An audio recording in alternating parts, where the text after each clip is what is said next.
क्या आप जानते हैं कि ऑस्ट्रेलिया में स्थित ग्रेट बैरियर रीफ दुनिया की सबसे बड़ी जीवित संरचना है?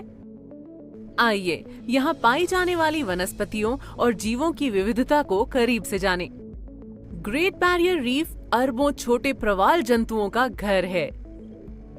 यहाँ रहने वाले अन्य जीवों में समुद्री कछुए, विभिन्न प्रकार की मछलियाँ, स्पंज, घोंघे आदि शामिल हैं।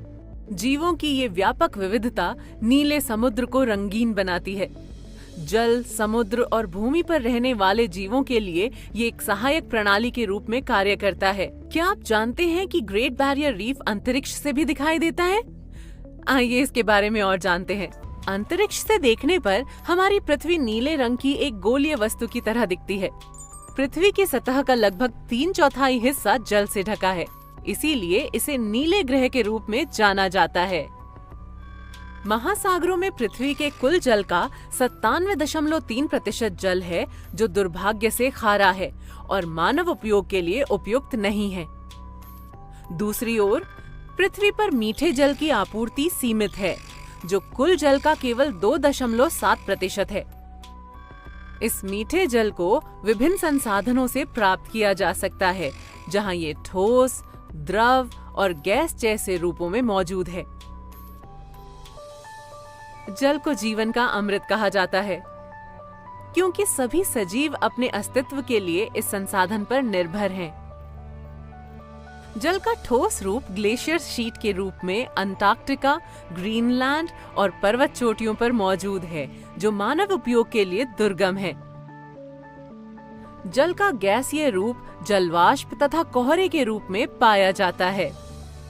इस प्रकार पृथ्वी पर द्रव के रूप में उपलब्ध मीठे जल के केवल 1% तक ही हमारी पहुंच है, यानी नदियों, झीलों और भूजल तक। चूंकि मीठा जल पृथ्वी पर सीमित मात्रा में है, इसलिए जीवित रहने के लिए इसे महत्वपूर्ण बहुमूल्य संसाधनों में से एक माना जाता है। पृथ्वी पर मीठे जल का स्तर उस प्रक्रिया द्वारा बनाए रखा जाता है जिसे हम जल चक्र के रूप में जानते हैं। जल चक्र एक बंद प्रणाली है, क्योंकि पृथ्वी पर जल की कुल मात्रा स्थिर रहती है। इसमें शामिल प्रक्रियाएं हैं जैसे वाष्पीकरण, संघनन, अवक्षेपण और सतही अपवाह। इसके अलावा ये एक सतत प्रक्रिया मानी जाती है, जो स्वाभाविक रूप से होती है। सूर्य की ऊष्म ऊर्जा जल निकायों को गर्म करती है और जल वाष्पित होकर वायुमंडल में ऊपर उठता है, जहां तापमान में अंतर के कारण वाष्प संघनित होकर बादल बन जाता है। ये वाष्प वर्षा या बर्फ के रूप में वापस धरती पर गिरती है। वर्षा जल नदियों, झीलों में बहता है और इसका कुछ हिस्सा भूजल के रूप में भूमि में प्रवेश करता है। इस प्रकार जल चक्र काफी हद तक मीठे जल की आपूर्ति को फिर से भर देता है। मीठे जल का उपयोग न केवल पीने के लिए किया जाता है, बल्कि इसका उपयोग विभिन्न उद्योगों जैसे कृषि, कपड़ा, रसायन आदि और बिजली उत्पादन के लिए भी किया जाता है। क्या आप जानते हैं कि मनुष्य प्रतिदिन औसतन लगभग 150 लीटर जल का उपयोग करता है? वाह, ये एक साल में 54,000 लीटर है, जो 2 स्विमिंग पूल को भरने के बराबर है।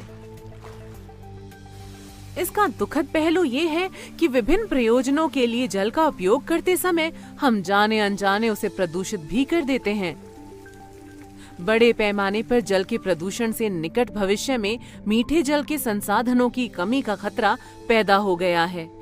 जनसंख्या में वृद्धि के साथ ये अनुमान लगाया गया है कि 2050 के अंत तक मीठे जल की मांग में 30% तक की वृद्धि होगी। क्या कोई इस बात पर ध्यान दे रहा है? जल चक्र एक सतत प्रक्रिया होने के बावजूद ये पृथ्वी के चारों ओर समान रूप से जल वितरित नहीं करता है। जल की कमी और परिणामों के बारे में जानने के लिए हमारे साथ बने रहें।